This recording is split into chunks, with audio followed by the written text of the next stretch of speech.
সকলকে অভিনন্দন জানিয়ে আজকের ভিডিও শুরু করছি। আজকের ভিডিওর আমাদের মূল যে আলোচনা, আপনারা হয়তোবা ভিডিওর টাইটেল দেখেই বুঝে ফেলছেন যে এনটিআরসি এর নিয়োগ পরবর্তী করণীয়, অর্থাৎ চূড়ান্ত সুপারিশের পরবর্তী যে কাজগুলো সেগুলো আমরা ধাপে ধাপে আলোচনা করব। আপনারা অনেকে আমাকে রিকোয়েস্ট করছিলেন যে চূড়ান্ত সুপারিশের পরবর্তী যে করণীয় কাজগুলো সেগুলোর জন্য আমি আপনাদের জন্য একটি ভিডিও তৈরি করি।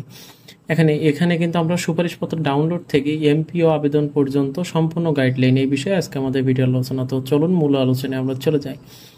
আজকে আমরা আলোচনা করব এনটিআরসি কর্তৃক সুপারিশপত্র প্রার্থীদের জন্য পরবর্তীতে করণীয় কার্যক্রম সম্পর্কে। যারা 18তম শিক্ষক নিবন্ধনের সুপারিশপত্র পেয়েছেন তাদের জন্য এই ভিডিওটি অত্যন্ত গুরুত্বপূর্ণ।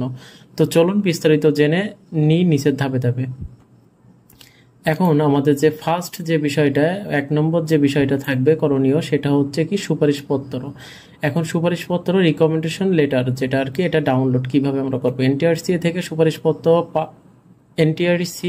সুপারিশ প্রাপ্ত হওয়ার পর প্রার্থীদের নিজ নিজ প্রোফাইলে লগ ইন করে সুপারিশপত্র ডাউনলোড করে প্রিন্ট করে রাখতে হবে। এখন দেখেন, আপনারা যখন এই যে ষষ্ঠ গণবিজ্ঞপ্তিতে আবেদন করেছিলেন, এখানে কিন্তু আপনাদের ইউজার আইডি এবং পাসওয়ার্ড দিয়ে কিন্তু আপনারা আবেদন করেছিলেন। এখন এই সেম ইউজার আইডি এবং পাসওয়ার্ড দিয়ে আপনারা এনটিআরসি এর যে ওয়েবসাইট, মূল ওয়েবসাইট, এখান থেকে আপনারা লগ ইন করে আপনাদের যে সুপারিশপত্র এটা কিন্তু ডাউনলোড করে প্রিন্ট করে রাখতে হবে। এটি পরবর্তী ধাপে প্রয়োজন হবে। এখন পরবর্তীতে যখন আপনারা স্কুলে জয়েন করবেন বা কোনো কিছুতে জন্য অ্যাপ্লাই করবেন, তখন কিন্তু এটা আপনাদের প্রয়োজন হবে। এবং দ্বিতীয় যে বিষয়টা, প্রয়োজনীয় কাগজপত্র প্রস্তুতকরণ।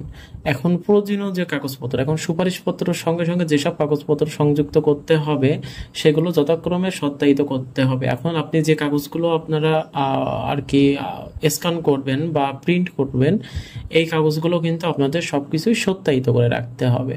এবং সেক্ষেত্রে আপনাদের কি কি কাগজপত্র লাগবে? শিক্ষাগত যোগ্যতা সনদপত্র, শিক্ষাগত যোগ্যতা সনদ লাগবে, এবং আপনাদের জাতীয় পরিচয়পত্র অর্থাৎ এনআইডি কার্ড, এবং সদ্য তোলা 1 কপি পাসপোর্ট সাইজ ছবি।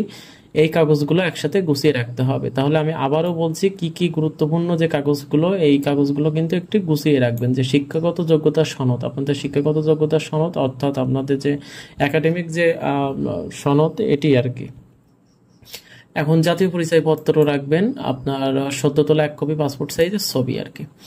এখন 3 নম্বর যে ধাপটি, সেটা হচ্ছে প্রতিষ্ঠানের প্রধানের নিকট আবেদন। এখন প্রতিষ্ঠান প্রধানের নিকট কিন্তু আপনাদের আবেদন করতে হবে, অর্থাৎ চূড়ান্ত সুপারিশ যখন আপনারা পেয়ে যাবেন তখন কিন্তু আপনাদের প্রতিষ্ঠান প্রধানের নিকট আবেদন করতে হবে। এখন এই আবেদনটি কিভাবে করবেন, যে আপনি যে প্রতিষ্ঠানে সুপারিশপ্রাপ্ত হয়েছেন সেই প্রতিষ্ঠানের প্রধানের নিকট নির্ধারিত সময়ের মধ্যে নিয়োগপত্রের জন্য আবেদন করতে হবে। অর্থাৎ আমি বিষয়টা আবার একটু আপনাদের বলি, যে আপনি যে প্রতিষ্ঠানে সুপারিশপ্রাপ্ত হয়েছেন, আমাদের যে চূড়ান্ত সুপারিশের যে রেজাল্টটি আসবে, এই রেজাল্টে কিন্তু আমরা জানতে পারবো যে কোন প্রতিষ্ঠানে। এখন সেই প্রতিষ্ঠান প্রধানের নিকট, ওই প্রতিষ্ঠানের যে আর কি প্রধান, ওনার যিনি দায়িত্বরত আছেন, ওই প্রতিষ্ঠানের প্রধানের নিকট নিয়োগপত্রের জন্য আবেদন করতে হবে। এখন দ্বিতীয় বিষয় কি বলা হয়েছে, সময়সীমার মধ্যে আবেদন করাটা অত্যন্ত গুরুত্বপূর্ণ। এখন একটি এনটিআরসি থেকে একটু হয়তোবা একটি নির্দিষ্ট সময় দিয়ে দেবে, যে আপনি প্রতিষ্ঠান প্রধানের কাছে এত দিন বা এত সময়ের ভিতরে আপনাকে যোগাযোগ করতে হবে বা আবেদন করতে হবে। তো সেই নির্দিষ্ট সময়ের ভিতরে আপনারা আবেদন করার চেষ্টা করবেন। এখন 4 নম্বর পয়েন্টে আসার আগে একটি কথা বলে রাখি। দেখেন, আপনারা যদি আমার ইউটিউব চ্যানেল নতুন হয়ে থাকেন অবশ্যই সাবস্ক্রাইব করবেন, কারণ আপনাদের ভালোবাসায় আইসিটি ইনফরমেশন প্রতিনিয়ত নতুন নতুন ভিডিও আপলোড করে থাকে, যে ভিডিওগুলো আপনাদের জন্য অনেক অনেক অনেক বেশি গুরুত্বপূর্ণ। তাই আপনাদের কাছে আমি রিকোয়েস্ট করব, অবশ্যই আপনারা সাবস্ক্রাইব করবেন। এখন 4 নম্বর যে বিষয়, যে নিয়োগপত্র সংগ্রহ ও যোগদান। এখন প্রতিষ্ঠান প্রধানের নির্ধারিত সময়ে আপনাকে নিয়োগপত্র প্রদান করবে। এখন প্রতিষ্ঠান প্রধান, যে প্রতিষ্ঠানে আপনি প্রতিষ্ঠান প্রধানের কাছে আবেদন করবেন, ওই প্রতিষ্ঠানের প্রধান কিন্তু নির্ধারিত সময়ে আপনাকে নিয়োগপত্র প্রদান করবে, আপনাকে আর কি জয়েন করার জন্য বলা হবে। এরপর উল্লেখিত তারিখের মধ্যে আপনাকে প্রতিষ্ঠানে যোগদান করতে হবে, এবং যে তারিখ দেওয়া থাকবে ওই তারিখের ভিতরে আপনাকে প্রতিষ্ঠানে যোগদান করতে হবে। এখন মেন যে পয়েন্টটা হচ্ছে এমপিও। এখন এমপিও অনলাইনে আবেদন কিভাবে করবেন, যে যোগদান করার পর প্রতিষ্ঠান প্রদান ইএমআইএস এবং ইএমইএস স্কুল কলেজ অথবা এমইএমআইএস মাদ্রাসা পোর্টালে লগ ইন করে ইউজার আইডি ও পাসওয়ার্ড ব্যবহার করে এমপিও আবেদন করবেন।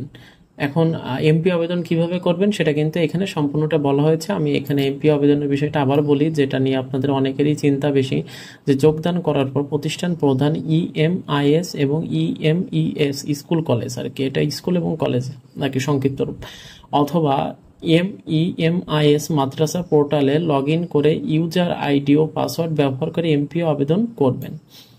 এবং লাস্ট পরিসরে যে গুরুত্বপূর্ণ কিছু টিপস, এই গুরুত্বপূর্ণ টিপসের বিষয়গুলো একটু বলি, যে কোনো ধরনের আপনার যে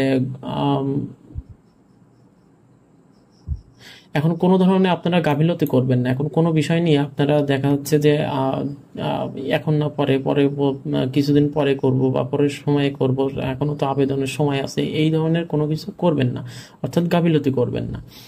এবং কাগজপত্রে কোনো ভুল যেন না থাকে ভালোভাবে যাচাই করে নিন। এখন আমি আবারও বলছি, এখন কিন্তু আমাদের যে চূড়ান্ত যে সুপারিশটা আসবে এটা কিন্তু সর্বশেষ লাস্ট স্টেপ। এখন এখানে কিন্তু আপনারা কাগজপত্রগুলো অবশ্যই ভালোভাবে বাছাই করে নেবেন এবং প্রতিটি ধাপে নিজেকে প্রস্তুত রাখুন এবং সময় মতো কাজ শেষ করুন।